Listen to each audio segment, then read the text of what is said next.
crack epidemic. I don't know what's this opioid thing, man. But being a so crackhead wasn't cool back then. Being What? a crackhead wasn't cool.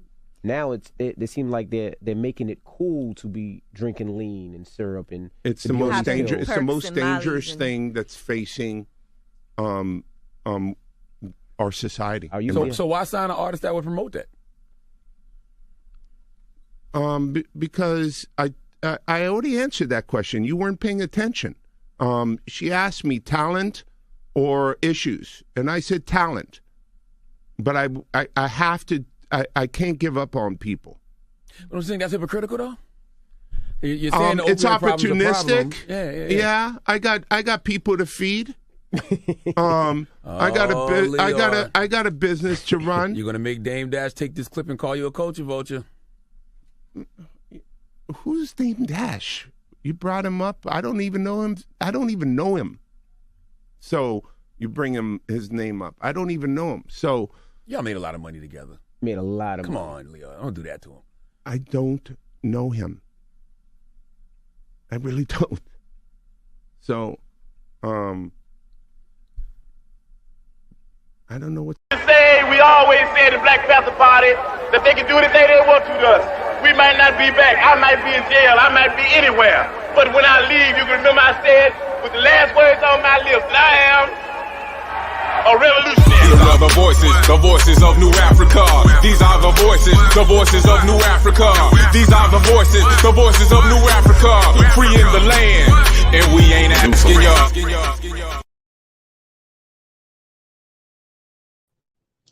Free the land, free the land, free the land. Welcome y'all to another episode of the Voices of New Africa. Yeah, I'm by myself again, comrade, but that's all right. You know what I'm saying? We're going to do the thing. I just wrapped up the radio portion of the broadcast. I think it went rather well. So hopefully this portion, the social media portion, will go well as also. So I see you out there, brother Tiva. How you doing? Everybody else out there, give us a like. You know what I'm saying? Check in, say hello so I know exactly who out there.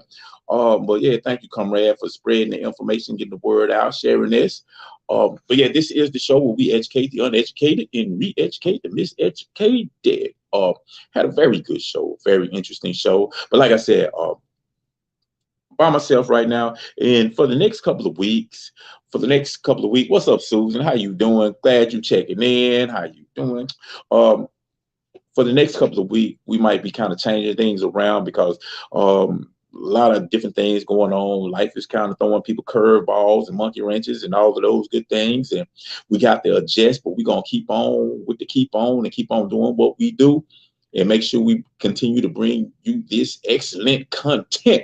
But like I said, everybody out there who's watching, check in, say what's up, so I'll know who I'm talking to. So I feel like I'm not by myself.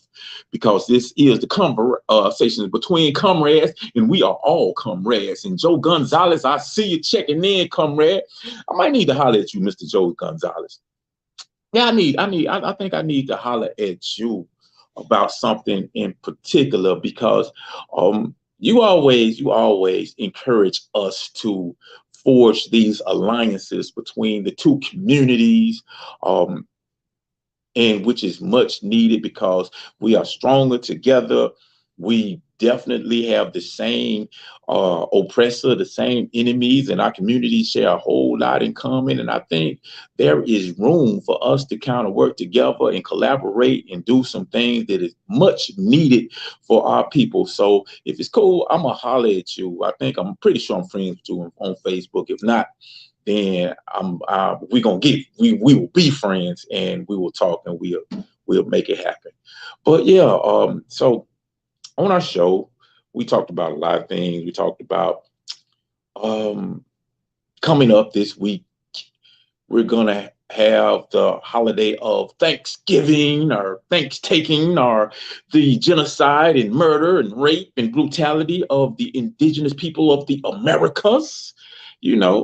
We talked a little bit about, how we should feel about that. What should we be doing about that? I had an interesting conversation with myself and the people on air about that. Actually turned out better than I thought it was going to be. And we also talked about Kyrie Irving. He just issued an apology And I think he will be returning to the NBA today against the Memphis Grizzlies. Yeah, I shared some thoughts about that. I meant to talk about Wakanda Forever. It just recently, it recently this week, it for the second week straight, it's the #1 movie in America, maybe even globally. I'm not sure, but it's doing well. It has some mixed reviews, and I kind of have some mixed reviews on the movie myself. So I know me and Comrade, we talked about that in our show, and I might share a couple of more thoughts about that. But where I want to get started, Kyrie Irving. He just on a show, I think on ESPN, he issued an apology. And I guess he's fulfilling all of the umpteen things that he had to do as a requirement to return to his job as a basketball player with the New Jersey Nets, which is interesting, very interesting, because I always have to bring up the question is what did this guy actually do? What did he actually do? I mean, he's just a black man who's part of a race of people who has suffered great crimes against humanity. On top of enslavement, the murder, the rape, we've lost our culture. We've lost our history. We've lost our names. We lost our nationality. We've lost our identity. We lost all of these things, and not by accident. This was purposely done. Our history, our identity, our sense of self was taken away from us in order to make us better enslaved people. That's why, to put us in a condition where we can be better exploited by a system of oppression. So as a result, you have a nation of people here in the Americas, really all over the world, who has no real knowledge of themselves, don't have a real understanding of a true identity. We kind of have a manufactured identity, a new identity that is disconnected from our ancestors. And as the Honorable Marcus Messiah Garvey always said, a people without the knowledge of their history is like a tree without roots. And a tree without roots just dies. It can't grow. So you have a brother like Kyrie Irving, who's a member of this race of people. And a lot of us eventually wake up and we say, I want to find out about myself. I want to learn about who I am. I want to learn about my ancestors. Not much different from a child who grew up not knowing their father, or a child who was adopted not knowing their biological parents. For many of them, for most of them, it comes a point where they say to themselves, I want to find out who my biological parents is. Who is my biological mom? Who's my biological father? It's a natural curiosity. Well, our people are no different. Eventually, it comes a time when we want to find out about our history, where we came from, because they lied about it. Not only did they get rid of it, did they throw it away, tried to destroy it, but they lied about it. They said, we was a bunch of jungle monkeys, uncivilized in Afrika. And they came in and civilized us over here in America, gave us good jobs for 400 years. Unemployment was non-existent for 400 years because we all had good old jobs, gave us a nice place to stay, some shoes and some clothes on our back. And they did us good for these 400 years, these lies. Just like they about to lie this Thursday when they have this Thanksgiving celebration. What's up, Derek? How you doing, cuz? Definitely facts all the time. Glad you're checking in, man. But just like they lied, they're going to perpetuate these lies this Thursday about Thanksgiving, about the indigenous population, working with the European pilgrims and singing Kumbaya as they have this great Thanksgiving celebration. But they lied about our culture. They lied about our history. So you have a black person like Kyrie and Kanye who say, I want to learn about my history. See, it's a problem when it comes to our history, because our history for the last 400 or 500 years is filled with brutality. It's filled with exploitation. It is filled with oppression. That's the reality. So the problem is that if you're going to be honest about our history, then the individuals, the ones who have perpetuated, the ones who are responsible for that brutality, the ones who are responsible for that exploitation, the ones who are responsible for that oppression will get exposed.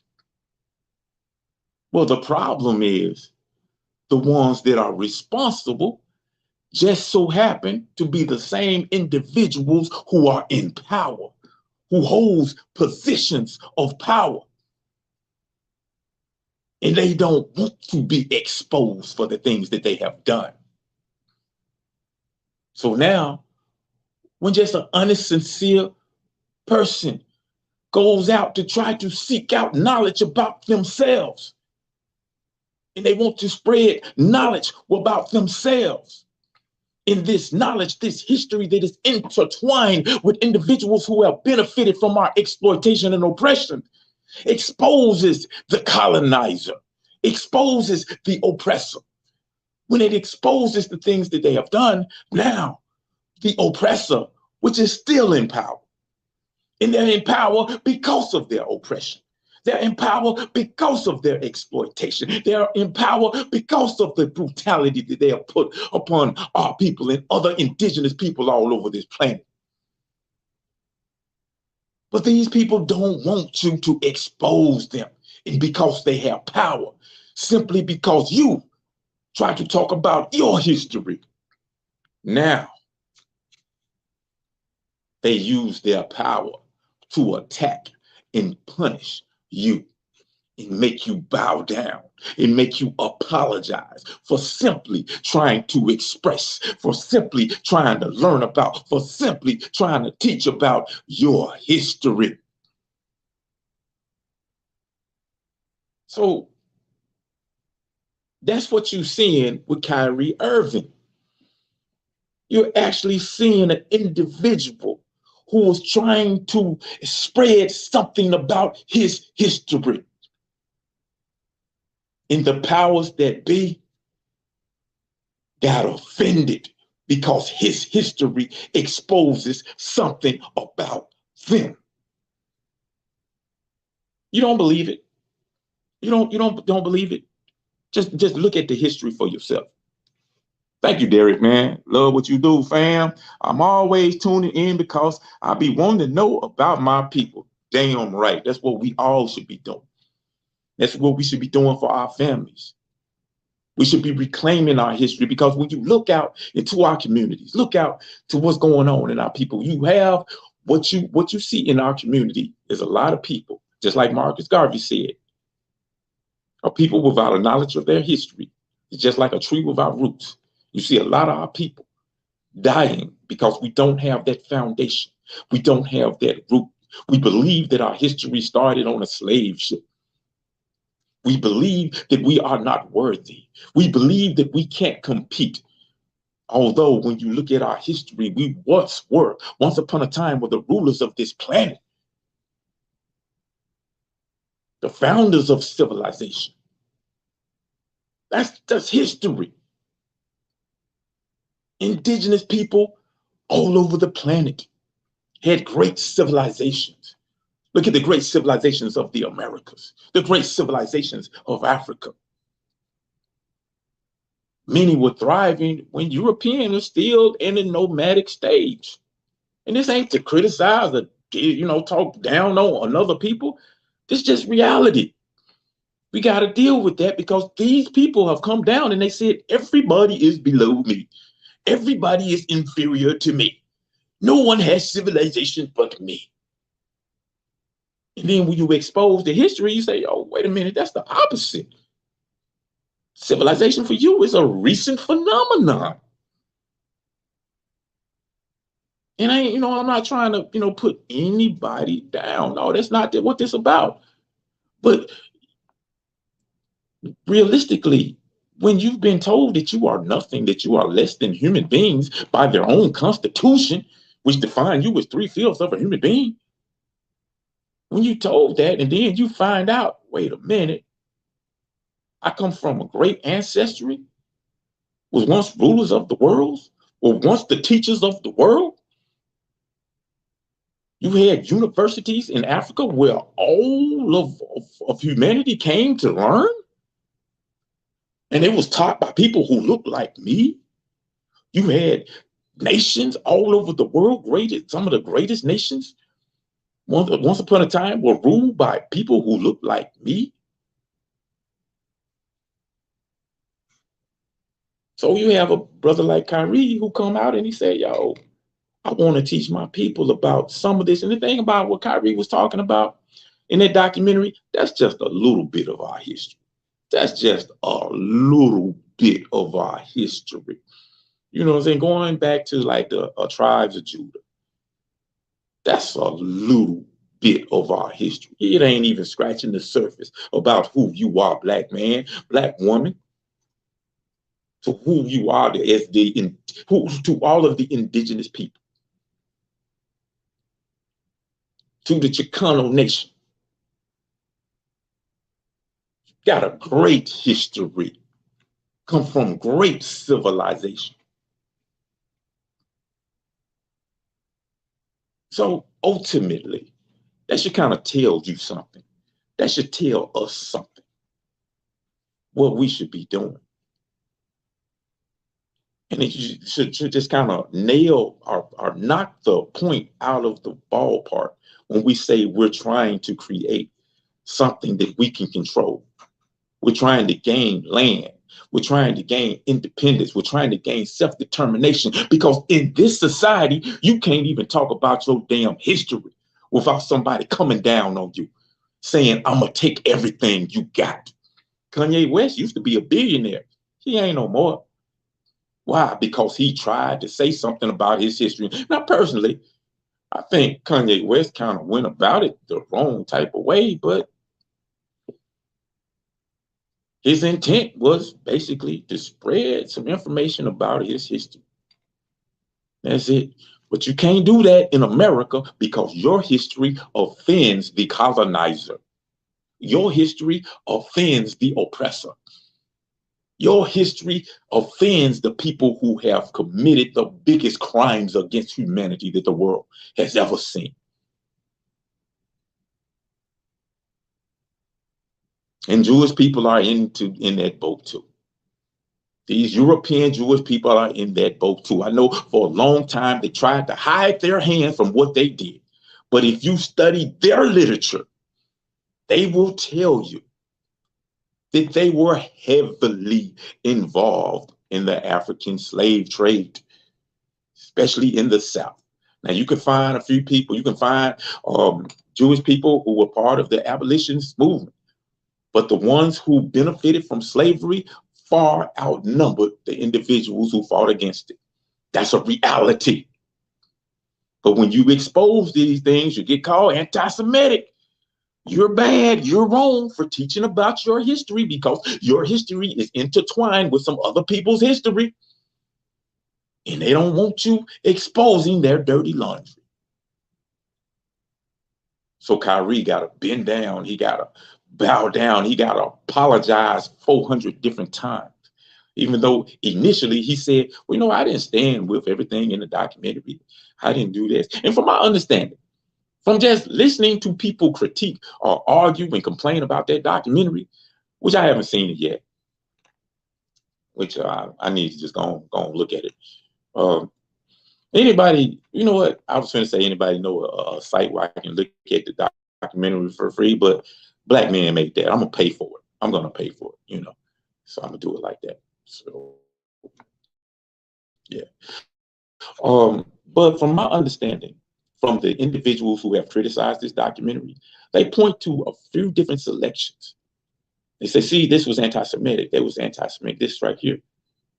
And from what I gather, from all of the things that they point to that was supposedly anti-Semitic in this documentary, you have about 1.5 minutes or 2 minutes worth of material through a 3-hour plus documentary, which kind of leads to another point. We have to be careful and make sure that we are completely on point with our analysis, especially when dealing with a subject like this, when you have such a power structure, a powerful force that's ready to come down and smash on you whenever you deal with this subject. So you got to be really on point with your analysis, because they're going to take anything to try to discredit your thing. And it looked like they're discrediting or trying to discredit this whole documentary based on 1.5 minutes of material in a 2-hour documentary.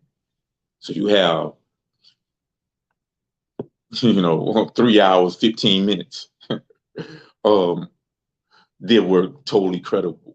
They gave information that will blow your mind, but this 1.5 minutes discredits the rest of that. So, that is what it is. But like I said, Kyrie, he apologized, and he should be. I think he's going to be playing today against the Memphis Grizzlies, and where I am now in Memphis, Tennessee, formerly known as Memphis, Tennessee, currently known as Ida B. Wells City. So he should be playing. So he apologized, and but it's a shame that we got to go through hoops. Like Dave Chappelle said, it shouldn't be this hard to talk about things. It just shouldn't be. It definitely should not be this difficult for us to talk about our history. There shouldn't be this many consequences to be paid for us to talk about our history. It just shouldn't be, y'all. That's why we got to do something different. Because they're showing us clearly, and they show us again and again and again and again and again, that we're not real citizens. We experience something called second-class citizenship. Because, see, the people who are in power benefit from our exploitation. And as long as people who benefit from your exploitation have power over you, it's going to be damn near impossible for you to experience true freedom. What we experience is a pseudo freedom that they allow us to have. You're free to do whatever you want as long as what you want to do does not offend us or don't step over the line of something that we deem something we don't want you to do. Yeah, you can talk about your history, but you can't talk about the part that we don't like. Because if you do, we're going to take everything away from you. We're going to take your livelihood away from you. But, hey, it is what it is. Reality. Our lesson learned. That's why we should always be thriving to gain our independent institutions, to be as independent as possible. Because that's the only way you're really going to experience freedom, real freedom. You're not going to experience real freedom by being under control of people who benefit from your exploitation. You can't do it. You ain't gonna get the type of education that is going to liberate your mind. It's going to free your mind, free your children's mind by continuing to send your children to the colonizer school system. The colonizer, the slave holder, the slave owner is not going to teach the slave how to be free. They're going to teach them how to be more efficient and effective slaves. You're not going to vote your way into freedom, because the colonizer's government. It's the colonizer's system. And it was built to benefit the colonizer. It was built to enslave you. People say the system is broke. No, it is working the way that it was created to work. Just got to understand how it was created to work. But, let me know your thoughts, because that's just my thoughts. That's my perspective on the whole Kyrie situation, But like I said, I do believe that we should make sure that our analysis is on point, because a lot of times, because we tend to get wrapped up in an emotional analysis and not strictly scientific and analytical, that we say things that make it easy for them to discredit us. One, it's problematic when you start saying the Jews did this, the Jews did that. I mean, when you say the Jews, that's the whole religion. You can't just have a blanket statement on the Jews, because there's a lot of people within the Jews, and we can break down the history and about how certain individuals converted to Judaism, and certain individuals have a bloodline to this so-called, religion. They go way back to Judah, the kingdom of Judah, and how these people who are hollering about, you're anti-Semitic and I'm going to take everything away from you. And I know that's not a Jewish accent, but these same people who are hollering about that are the individuals who were converted. And a lot of the people that they are talking about, they are condemning, are actually the individuals who share the bloodline. But because we have been disconnected from our history, we don't know it. We don't understand it. A lot of times, some people will post my government name, and I give them a lot. Really, I'm just joking when y'all do that, but I give them a lot of hard time. Be like, hey, why you posting my government name? Why y'all doing that? You know what I'm saying? Well, I give you a hard time because my government name, that's my slave name. That is literally my slave name. You can trace that name back to a slave plantation, just like most African people in America who descended from individuals who were enslaved. You trace our last name not to a tribe or a nation or a group of people on the continent or wherever. You trace our name back to a slave plantation. So in essence, we are wearing our plantation owner's name everywhere we go. We carry it around. We carry around a reminder of the crimes and the crimes against humanity that were inflicted on our people.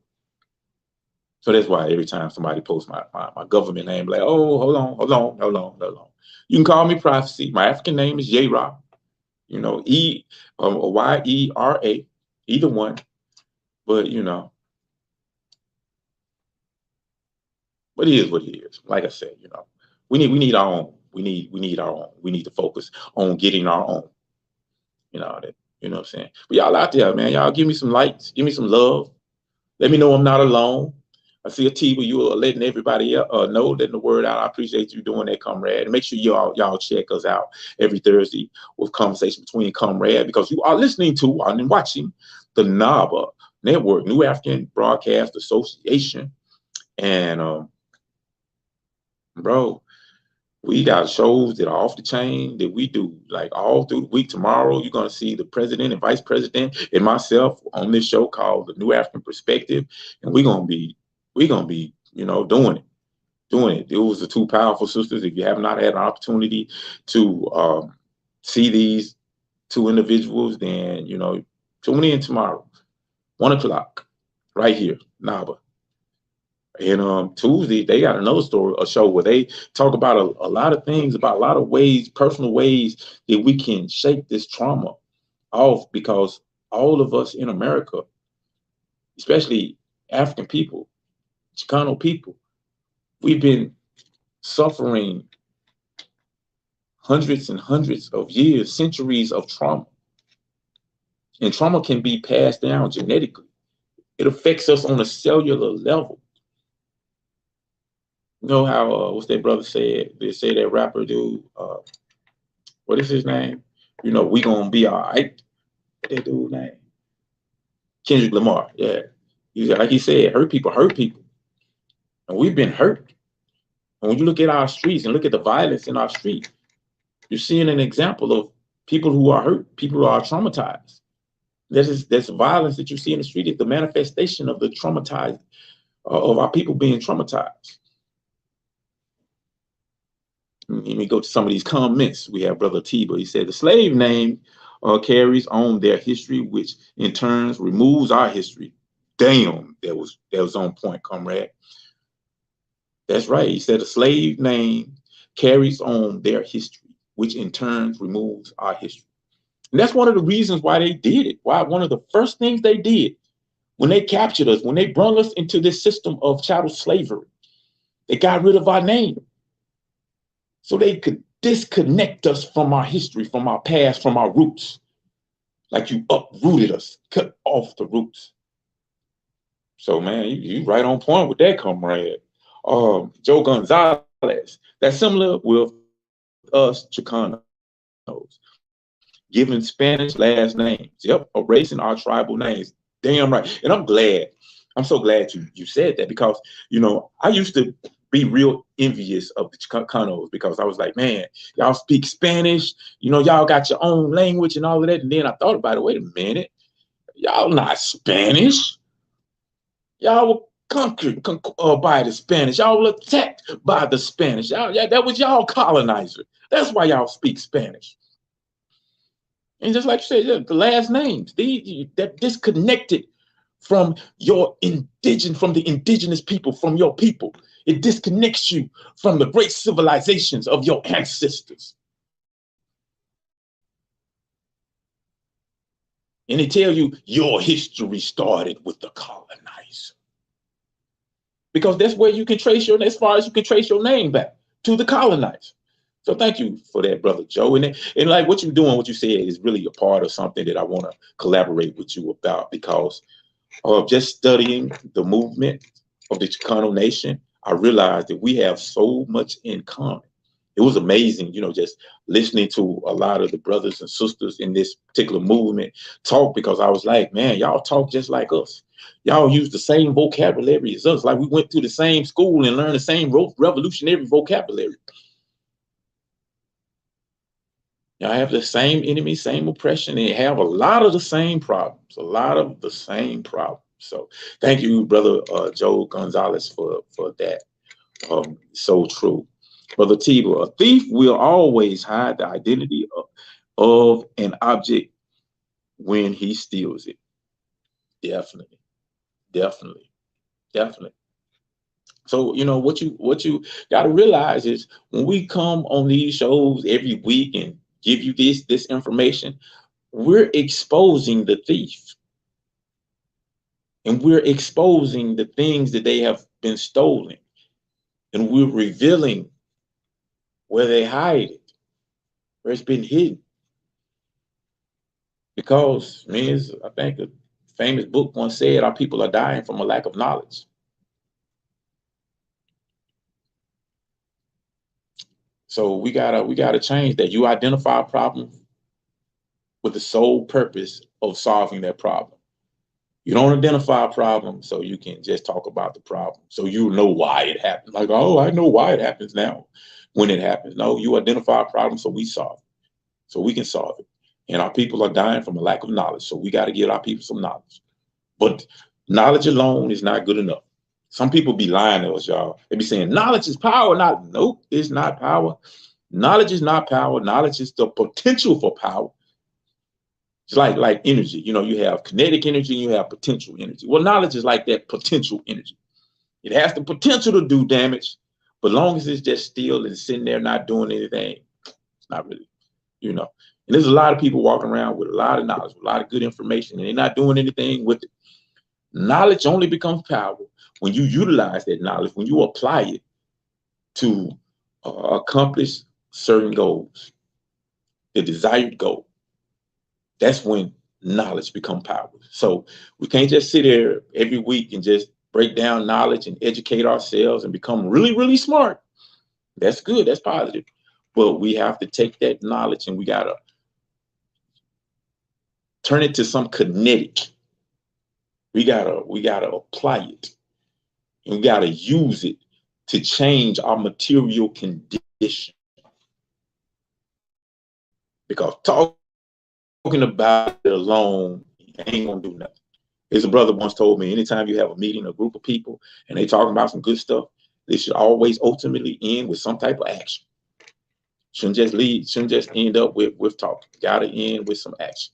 Ultimately, that's the ultimate goal. To create action that's going to bring about real change. and ultimately change the world. Because I said every week, and I'm going to say it again, we can do better than this.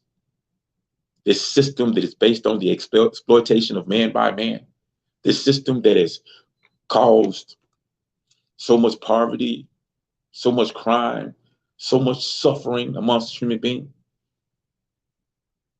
We can do better than this system. We must do better than this system. We must create something that our children can inherit, that is going to promote and inspire and guide them into becoming the best version of themselves as possible, for them to reach the highest level of human potential. And that is not what this system does. That is not what the system is designed to do. The system was designed to allow a handful of people, a small percentage group of people, to gain the control and power and the resources over the whole planet, basically, at the detriment, at the exploitation, at the oppression of damn near the whole world. So we can do better than that. We must do better than that. And that's what we're trying to do. And I appreciate each and every last one of you as you join us in this journey to change the world. Cause I mean, that seemed like a big thing. That seemed like a big task, but that's what we're trying to do, y'all. We're trying to change the world. We're trying to link up with everybody with like minds so we can collectively change the world. Let me see, Brother T, what you say also, it's the application of knowledge in the correct way makes it powerful. Absolutely right. I agree, 1,000%. Knowledge without application is simply information. That's it. You gotta apply it. And like you said, you gotta apply it in the correct way. Don't just apply it any type of way. You got to apply it the correct way. But let me move on, because, like I said, this week, we're going to be celebrating the national holiday, Thanksgiving. It's one of the big ones, y'all. It's one of the really, really big ones, Thanksgiving. A lot of people going to get together with their families and eat a whole lot of food, overeat and eat, and lead to all type of health issues, diabetes, hypertension, high blood pressure, and all kind of things. And you know, it's going to lead you to go to the doctor, and the doctor's going to give you medicine without necessarily treating the underlying condition, which just fuels a capitalistic system in a medical industry that is based on, that benefits you from you being sick. It doesn't try to cure you, but try to manage your symptoms. So you will continue to have to come back and spend more money and more money and more money to get the medication that does not solve the problem, but in fact, it creates more problems for you because the medication has side effects. So you're going to have to go back to the medical industry and get something that deals with the side effects. And they're going to give you some more medication to deal with the side effects, but that medication going to have more side effects. And before you know it, you're going to have a big old bag of pills that you just taking, and your poor little system can't take it no more. And your little system, your little kidneys just going to get blown out. And before you know it, boom, you got to be on dialysis. Pay attention to all of the dialysis centers that's just popping up everywhere, especially throughout our community. Ain't no accident. One, we being over medicated, and it's destroying our system. And we ain't doing ourselves any favor by eating and drinking and consuming all of the poison that is out there for us. But I ain't really mean to talk about that. I'm talking about Thanksgiving, which they lied to us about, which they told us that this is when the good old pilgrims from Europe came to the United States, and they encountered the indigenous people of the land, and they were struggling, and the indigenous people said, "Come here, dear white brother, and we're gonna teach you how to had a farm and raised crops, and they all raised crops, and they had this big celebration because they were able to survive, and they had a good old time, and they sung Kumbaya, and they got drunk and got jiggy with it, and everything was all good. And now we have Thanksgiving. They tell us something like that. Something about John Smith and this woman called Pocahontas got married and lived happily ever after. It's more than likely she's just raped, but the truth of the matter is the indigenous population were damn near exterminated. Genocide was committed on the indigenous people of the Americas. That's the true history of Thanksgiving. So my question, and I got a real question, because this is actually something that I struggle with. How should we deal with the holiday of Thanksgiving? How should we approach it? Because like most people, when I first learned the history and learned the truth, I was angry. Especially when you learn that you've been lied to all your life and they telling you lies and you learn the truth, you get pissed off. And I used to have these individual protests, personal protests. I ain't celebrating no goddamn Thanksgiving. Fuck Thanksgiving. Fuck it. Don't none of that. And Thanksgiving come and I just end up being mad all day. Walk around with a frown. What's wrong with you? Fuck Thanksgiving. And usually what happens is my family, they all get together, and they eat and have a good time and talk and do whatever. And what I realized that after my little individual personal protest, I ain't really changed anything.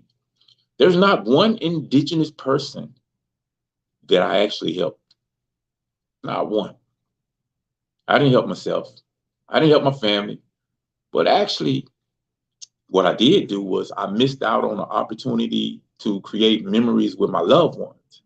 Because a lot of times in my family, and I know there's a lot of families out there that's similar, hopefully not everybody, but a lot of people only get to see their family, during funerals. I know every funeral that comes along, I meet with my cousins, my relatives, and say, hey, we got to start getting together outside of this, because we can't just keep meeting, seeing each other when somebody passed away, when we put somebody in the ground. So, I realized, this is an opportunity for me to see my family. And I just missed out on the opportunity. So in essence, I hurt myself, hurt my family. So I really struggled with that. And I was like, man, what do we do? How should we really approach that? And that's when I came to realize that I don't really care for individual personal protests because they don't do anything. So ultimately I bit the bullet and I said, you know what? I'm coming to see my family and I'm gonna try to make some positive memories. If I have an opportunity to educate, my family and my people about the true meaning of the holiday, then, so be it. And some people might say, you shouldn't do it. I don't know. Maybe I am. I don't know. But what I do know, what I do actually believe that we should be doing, instead of having an individual protest where you get mad and you do this and do whatever. Instead of doing that, I think, because I don't think individual protests really help. I think if we want to really make any kind of change in anything we do, it should be done as a collective group. It should be done through organization, because through organization, we can actually change things. As an individual, it's not much we can do. It's just reality. As an individual, it's not much we can do, and being that we're isolated, we can easily be dismissed. But collectively, man, we can do a lot. It reminds me of a story. I was at a workplace, and a box came down, and it broke open, and the contents flew everywhere. There were flyers, little 5x7 flyers. And it was 10,000 flyers everywhere. It covered the floor completely. You couldn't even see the floor. All you saw were these flyers. 10,000 of them everywhere. So usually what we do, we'll get bags, these big garbage bags, and we'll put the contents in them. And we'll ship it down to somebody and they'll deal with it. So we did this, put them in a bag. But they actually filled up 3 garbage bags. These 10,000 flyers filled up 3 garbage bags. Well, this particular day, I was, wasn't really much doing it. I'm managing this group. Wasn't really much going on. So I said, you know what I'm gonna do? I'm gonna take the box and I'm gonna put each one of these flyers back into the box. So when I picked up the box, I noticed it was this real little bitty box. And everybody's looking at it like, there's no way these 3 garbage bags of flyers are gonna fit into this little bitty box. Just bear with me, because I promise you I'm going somewhere this relevant. And I'm looking at it myself, I'm like, how did all of this 3 garbage bags, big garbage bags worth of flyers get into this little bitty box? So now I'm determined, I'm on a mission now, I gotta figure this out. So I took time and I got each one of these things and neatly stacked them up, in the position. And, it took me a while. It took me over an hour, maybe 2 hours. I don't know. But I eventually got all of these 3 garbage bags full of flyers into this little box. And what I discovered is, after I did all of this, I had room left over. I could put more in there.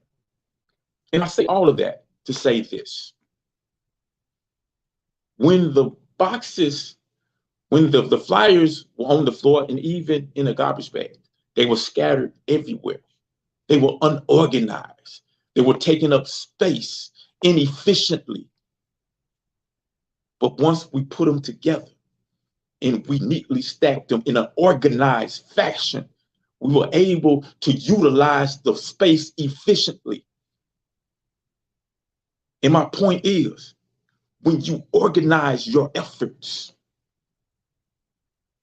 we can get a lot accomplished. Because when we're disorganized, we're just like all those flyers that were on the floor. Spread out, everybody doing their own things, nobody working together. But once we consolidate our efforts and we focus, like laser focus on our goals and objectives, there's no limit to what we can accomplish. And this is kind of where I think about, with this whole, whole Thanksgiving thing, because it reminds me of something that my brother Power, my sister Future would do. They did this thing where on Thanksgiving, they would go out to the homeless shelter, which in Memphis is on Poplar Street, right? It's called the Mission. And ironically, to get into the homeless shelter, you actually have to pay money to get into the homeless shelter. It costs $8 to get into the homeless shelter. It's kind of crazy. Homeless people got to pay to stay at a homeless shelter.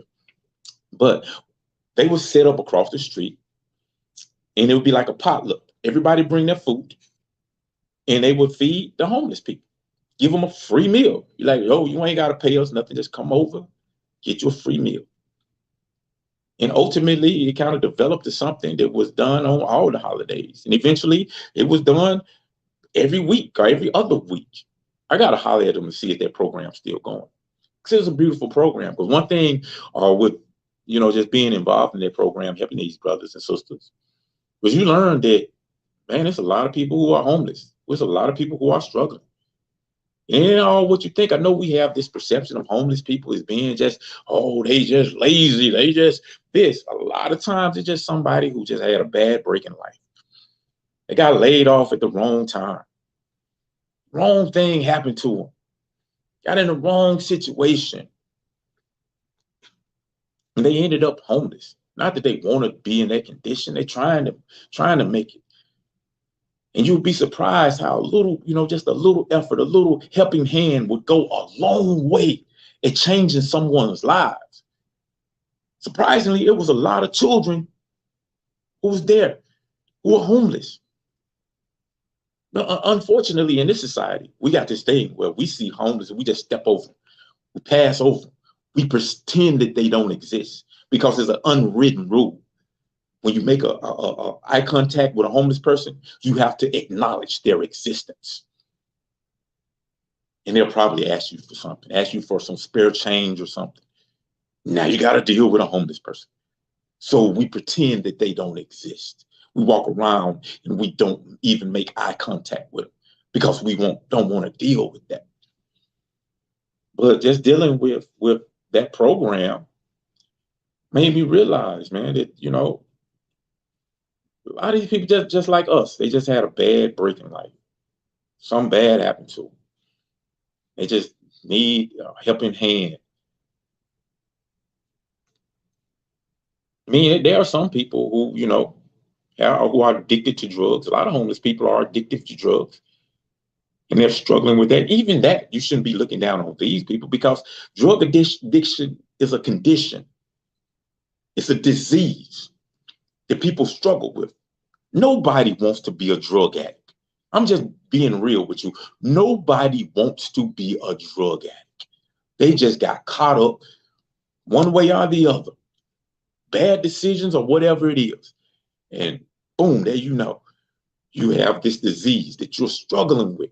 But don't nobody want to go out and degrade themselves and steal and do whatever they can possibly do to get $20 or however much that they can get this high. It's going to last for a few hours or however long it lasts until it comes down, and now they searching to try to do it again. Nobody wants to do that. And John Sparks, he said, yes, facts. What's up, bro? It's my first time seeing you. How you doing, Mr. Sparks? Thank you for joining us. But nobody wants to be a drug addict. So we shouldn't just be looking down on them and just spitting on them and like they're less than us because they have a problem, because that's what it is. They have a problem. And a lot of people homeless, they're addicted to drugs. It's true. There are a lot of homeless people who have mental health issues. And I speak about this a lot. Mental health is something that is severely misunderstood in this country, especially within our community. One thing that I wish that we would stop calling people crazy, because what happens is it creates a negative stigma around mental health issues. And there are people who deal with mental health issues who don't want to get help because they don't want people to know. So they suffer in silence and they become functional with a mental health disorder until it gets worse and worse. And one thing about mental health, a lot of times, when you don't treat it, it gets worse. It gets bad.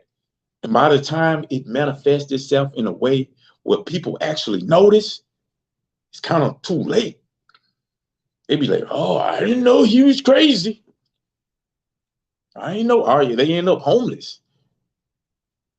Or they end up in prison. And that's a reality. So the sign of a truly great society, or the mark of a really humane society, is how we treat the individuals who are most vulnerable in our population. Because it's easy to look at the rich and the famous and powerful and put them on a pedestal and say, oh, hey, come on, Mr. Celebrity, come in my restaurant, come in my shop, come in my hotel room. You don't have to pay. Your money's no good. It's easy, even though they don't need it. They can afford it. It's easy to glorify that. That's what this nation does. It glorifies the celebrities because they need the celebrities to sell their products for them. It's capitalism. As long as the celebrities don't say anything that goes against the grain, anything that they don't want to say, like Kyrie and Ye. But it's easy to celebrate them, to put them on a pedestal. But how do we treat those individuals who don't have $1 million? Matter of fact, they're broke and they need 25 cents so they can get them something to eat. They need to collect some change from here and there just so they can survive through the night. How do we survive those individuals with addictions and they are struggling and they need help? How do we treat those individuals with mental health disease, disorders, and they need help? Do we sit and we laugh at them? Do we call them crazy? Something wrong with you, you're crazy. Make them to the point where they want to hide what's going on instead of seeking out the help that will make them better. It can make them whole again. That's the mark of a true society. And what we are trying to do here at the NABA broadcast, the New African Broadcast Association, with the New African Independence Movement, with the Republic of New Africa, we're trying to build a new nation, a new society. We're trying to create a better world.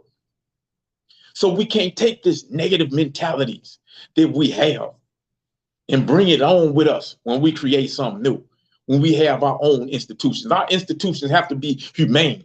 Our institutions have to foster the upliftment of the human condition. It has to promote our people going to a high level, the highest level of human potential that we possibly can imagine and beyond. That's the world that we have to create, because I always say we can do better than what we are doing. We have to do better, because what's going on is not acceptable. People always say, well, Black people, we should strive to be equal. We're trying to be equal. And I say, what the hell are we trying to be equal to? The biggest murderers, the biggest robbers, the biggest thief, the biggest liars that this planet has ever seen? I don't want to be equal to no crap like that, because I'm better than that. And you are too. So I want to thank everybody who is in this journey with us, that is together with us when trying to build a better world, trying to build a better condition. I said all of that, and I went all the way around the world to come back to Thanksgiving. What should we do about it? I mean, I think, with all of these holidays that don't really benefit us, I think we should flip them, y'all. I think we should create a new tradition. I think we should use them because it's already set aside for us to do something with it. They already let everybody off from work. They already condition people to, hey, do something. Do something. So you just can't replace something take away something without replacing it with something else. But I think collectively, we need to, figure out ways to flip these holidays into something that actually benefits us, benefits our people, benefits our society. I appreciate the brothers, who were taking that opportunity to feed the homeless. I do. I think it was a great thing. It was a great experience for my children. They take my children out, and it's all, a great lesson in humility. So, those are just my thoughts. What do y'all think? I mean, I could be wrong, because like I said, this is something I struggle with. I know what to do, and I don't have all the answers. I have very little of the answers, just trying to take what I know and put it with what and maybe collectively we can come up with some real solutions. But we can't just come up with the solutions. We got to act on them. We got to test them. That's the way you see if they work. Once we see if they work, we take what's positive from it and we build on the positive. We take the negative and we correct the negative. And we go out and we do it again. And we continue that process over and over and over and over, and step by step, we eventually create a better world. Comrade Atiba, I see you out here. If you look at it, homelessness can cause someone to drink and do drugs. It's a way that they may choose to cope with the situation. Not saying it's okay to do drugs and alcohol, but I am saying it's a crime to create a society full of homeless people. Exactly. And this kind of hits on something we always talk about. This system of capitalism produces homelessness. It produces poverty. In turn, it produces crime. All of the things, the negativity, the negative things that you see in a society is a manifestation of a system that is based on the exploitation of the people, of the masses. That's why we always say we got to do better than this. We have to create a different system. We can't continue to do the same thing, because ultimately we gain our liberation. We gain national liberation. We free the land.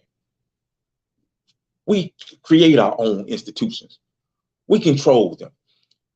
if we institute the same system, the same traditions, the same principles that have been governing us for the last 400 years, we're going to get the same results. The only difference is we have traded a white colonizer for a black colonizer. We traded a white enslaver for a black enslaver. We traded a white oppressor for a black oppressor. And I'm not interested in doing that. I'm not interested in doing that at all.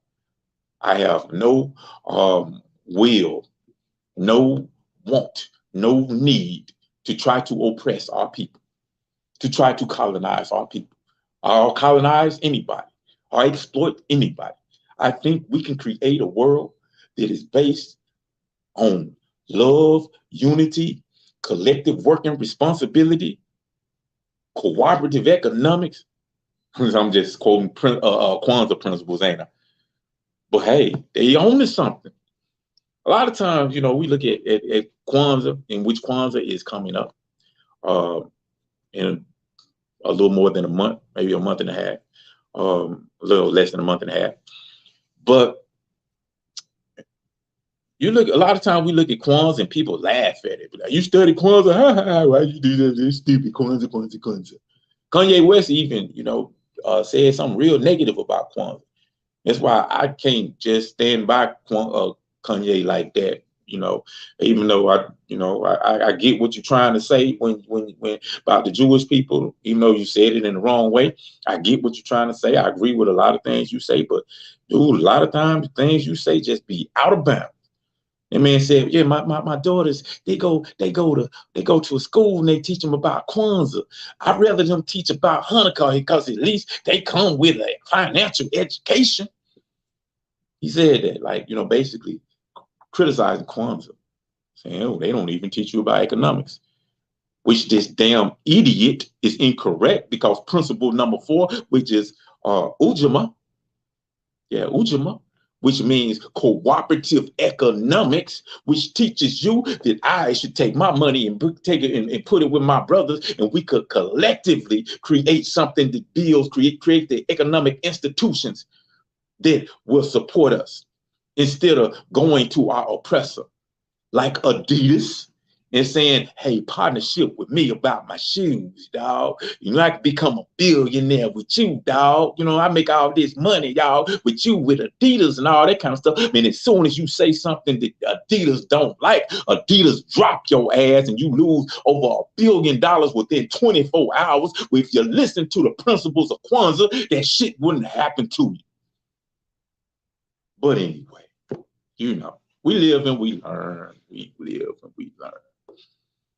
But anyway, I see y'all checking in. Let me see. Those principles are a day-to-day practice. That's right. Principles of Kwanzaa is not something that you're supposed to be doing the last week in December. It's something we should implement every day. And if we implement it every day, a lot of our problems will just cease to exist overnight. One of the principles is cooperative economics. That's right. Principle number 4, Ujamaa. John Sparks. John Sparks, are you related to Tony Sparks? That's a joke, John. I'm messing with you. Group economics is key to manifest. Damn right. Damn right. Definitely. I feel you. But yeah. So that's just my thoughts on Thanksgiving. I think we should do something to kind of flip that in a way that brings about positive, even if it's just positive education. You know what I'm saying? We should be doing things to educate our people.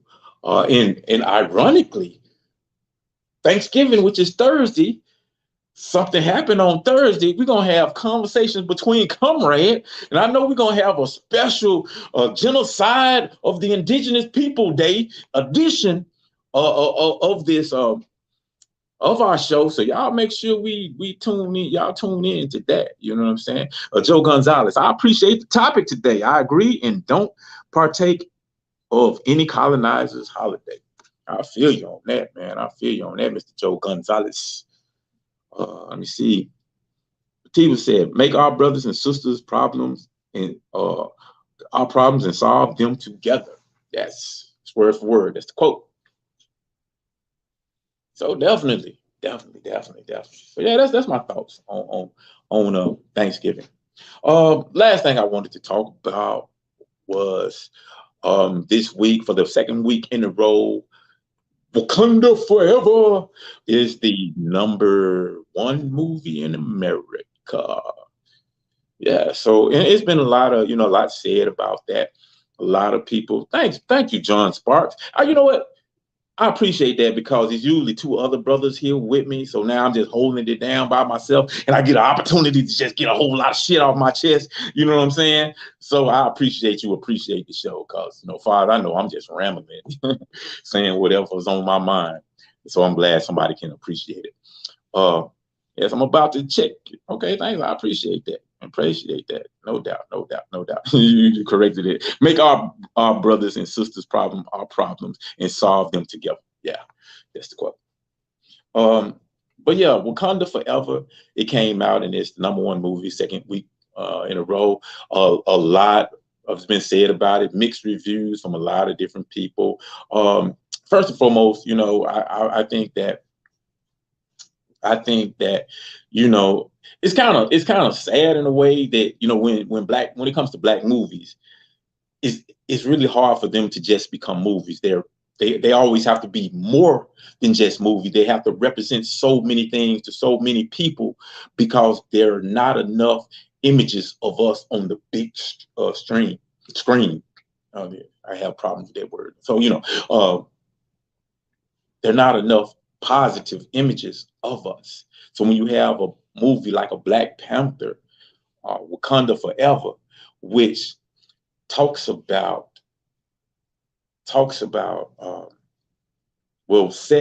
independent African nation that was allowed to develop without the exploitation in the hand and rule and control of the colonizer, what could happen? So in that makes this movie mean a whole lot to a lot of people, especially with black people who've never really seen themselves in the movies that way. They really haven't seen ourselves portrayed that way. So it resonates with us. It means more than a movie to us. You see black people walking around all the time. Wakanda forever, Wakanda forever. But so I know me and my comrade T, but we talk about this. We talk about this a lot, because we always believe that when it comes to something that's out there, even though there might be some negative things about it, we should take the positive, and we should push the positive, because you give power to what you give energy to. So when it comes to the Black Panther franchise, I like to focus on the fact that it gives us a visual image of an independent Black nation, what we could actually potentially be, because Africa is full of natural resources, one of the most resource-rich lands in the world, probably the most resource-rich land in the world. And if we were able to develop with these resources in our control, we can do great things. We can create great nation, and it gives us a visual image of that, something we can look to and we can point to. See, that's what we're trying to build. We're trying to create a real Wakanda. We're not trying to create a fictitious world. I mean, a fictitious world is beautiful, it's fun, it's entertaining, but we can create a real world. This is what it could be if we control for ourselves, if we did for ourselves, if we can control the land, if we had self-government, if we had independence, if we created an economic system and an economic institution that was not about the exploitation of man by man. This is what we could do. So I tend to like to point out these things about that movie. and just use the movie as a springboard to talk about these type of things. But there are some interesting things about this particular movie. First of all, I think they actually did, under the circumstances, being that the star, the hero of this particular movie died, which threatened the entire existence, the entire future of the movie. Being that that was a reality, I think they did a good job on creating the movie. I didn't like everything about the movie. Not gonna lie, it was entertaining for a movie. It was entertaining, and I like to see my people in positions of power and ruling. I like the whole independent nation thing. But what I didn't like, two things I didn't like. Number one, in the first movie, we were ultimately fighting each other. I ain't really like that. I want us to be. I would prefer to see us fighting the European power structure, fighting the racism. Go out and assassinate George Zimmerman. But that's me. That's personal to me. Like I said, unfortunately, movies like this just can't be a movie. They got to be everything to everybody. I realize that. But I didn't really like that, even though I did like the first Black Panther movie. I didn't like the fact that I identified with Killmonger, which was the antagonist or the villain, more than I identified with the Black Panther. Because I felt Killmonger, even though he was created, he was made into a villain and he was made to do villainous things, he actually represented the revolutionaries. He represented people with a mindset of me, because he was basically saying, look, y'all got all of these resources and technology. You need to be using that to fund liberation struggles throughout the world so we can attack this system that is really destroying the whole world. He was a revolutionary. And that's what he was representing, even though they portrayed him as this, guy who was ruthless and ready to do a lot of bad things. But ultimately, that's what he represented. And I identified with him, and the fact that Wakanda was like, they was fighting against that. I was like, okay, I see what you're trying to do here. I see where you're going, but I gave it a pass, because even at the end, they was like, they took some of the principles of Killmonger and said, yeah, he kind of right about this, even though he might have been distorted in his way of going about it. He kind of was right. So we need to open up. We need to have outreach programs. We need to go out into the world and go get our people and raise our people up. So I was like, okay, yeah, all right, okay. So now I want to know what number 2 is going to be about. What the next movie going to be about, because if that's where your realization is, at the point you come at, then next movie, we can't be fighting each other, because we don't identify the people who are oppressing our people. So, I was looking forward to that, but they threw a curveball at us. They basically said, you know what? We're going to be fighting against the Chicano nation, in form of the Mayan civilization. So and I'm not going to go get rid of go into in depth. So I was like, that interesting. What it made me think about is, in America, very soon, white people will be the minority in America. Chicano and African people will outnumber them collectively. So when I look at a movie and I see we're kind of put against each other, I'm like saying, is this a slick way of them trying to make sure that Black people and Chicano people don't get together and unite, because our unity will scare the shit out of them, because both people have been oppressed by these colonizers? Those are just my thoughts. You know what I'm saying? But hey, I ain't trying to be a hater. Ultimately, I think it's always good when you see a movie that portrays an independent Black nation. And that's what I choose to focus on. And another one come out, I'll see that one too. But That's just my thoughts, man. That's my thoughts, y'all. But let me go to some of these comments. Y'all been hitting me up, and I appreciate the participation that you all have in the show. Miss Susan Rogers, yes, Ed, by yourself today, but you are doing a good job. Free the land. Thank you. I appreciate that, Queen. That make me feel so good about myself. My self-esteem was down here. Now it's up here. I feel good about myself. See just what some encouraging words can do for your people. Let's encourage each other. You know what I'm saying? Let's stop spreading all the negative venom out of our mouths, you know? Start spreading positive words about each other. Let's build each other up instead of trying to pull each other down. You know what I'm saying? Because you will be surprised. You'll be shocked at just what some positive words can do. Because you never know what somebody's going through. A lot of times people going through bad days, they're feeling bad, and a positive word can really change their whole day. Change their whole, like everything. And if the day change, your mentality change, then a lot of times your actions change. And once your actions change, then your whole world can change. Because your action is really what's going to determine what's going to happen with you. That's going to determine, you know, your condition, where you end up in life by your actions. So if you just have some positive words can lead to a positive attitude, to positive mentality, and ultimately positive actions and positive outcomes.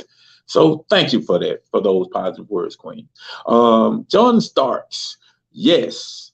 Made excellent point on the Wakanda Forever, and I am about to check it out. Okay. All right. Check it out, you know. I mean, you know, I got mixed reviews on it, you know. Overcompensate. Have no idea what you're talking about right there, comrade, but I'm pretty sure you on point, or you always be on point. Let me see. I just watched the previous show. We are an empire, and we do not realize it. So not.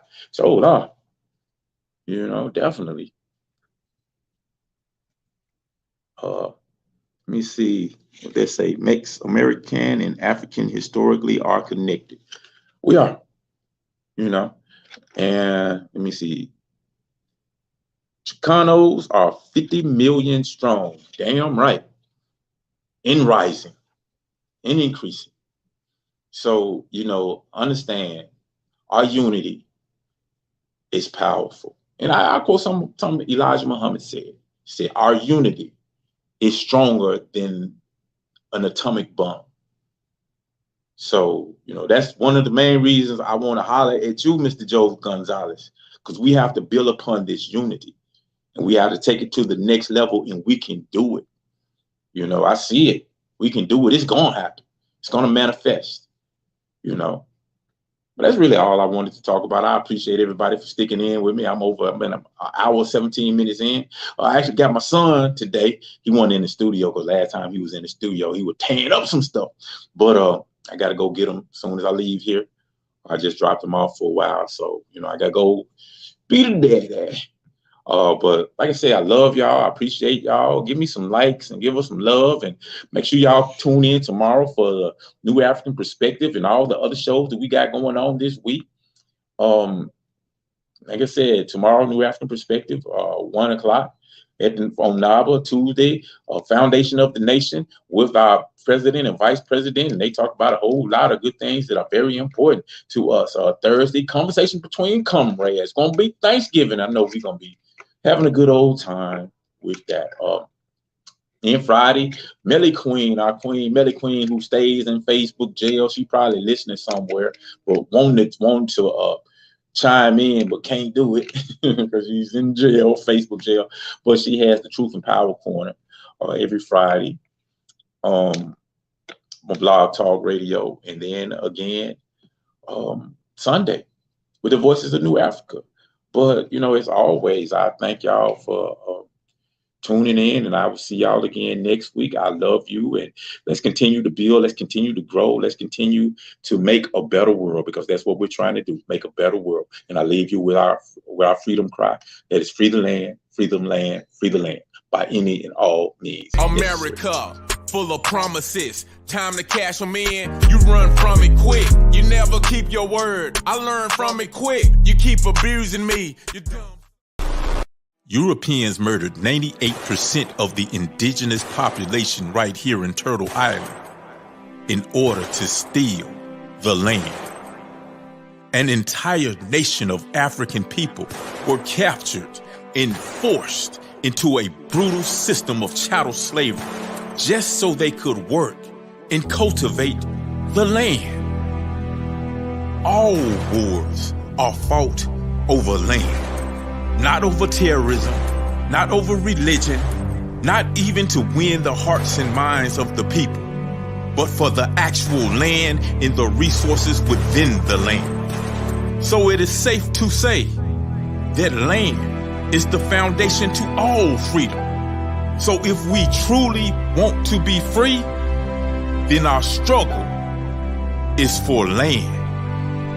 Free the land.